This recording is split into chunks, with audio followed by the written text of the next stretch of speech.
எல்லா பண்டிகையிலுமே தனக்கும் அம்மா வீட்டுக்கு போகணுன்னு ஆசை இருக்கும்ல.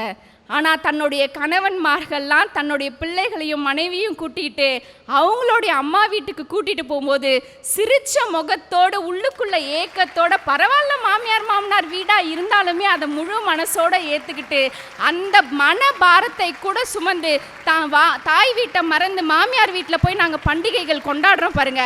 அதை விட பெரிய பாரம் என்னவா இருந்துற போது யோசிச்சு பாருங்க. எங்களுக்கு ஆசை இருக்காதா எங்கள் அம்மா வீட்டில் போய் பொங்கல் கொண்டாடணும், எங்கள் அம்மா வீட்டில் போய் தீபாவளி கொண்டாடணும்னு?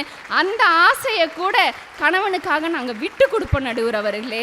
இன்னைக்கு சொல்கிறேங்க, கல்யாணம் ஆகி ஒரு பொண்ணை வீட்டுக்கு கூட்டிகிட்டு வந்துட்டீங்க அப்படின்னா வரும்போது நீ எத்தனை நகை கொண்டு வந்த, எத்தனை சவரன் நகை கொண்டு வந்த, எவ்வளோ ரொக்கம் கொண்டு வந்த, என்ன வண்டி கொண்டு வந்த, என்ன பாத்திரங்கள் கொண்டு வந்த, என்ன பத்திரம் வச்சிருக்க அப்படின்னு கேட்கறதெல்லாம் விட எனக்காக நீ என்ன விட்டுட்டு வந்தன்னு ஒரே ஒரு கேள்வி என் மனைவியை பார்த்து கேளுங்க. இதை விட பெரிய பாரம் அந்த மனைவிக்கு வேற எதுவுமே கிடையாதுங்க.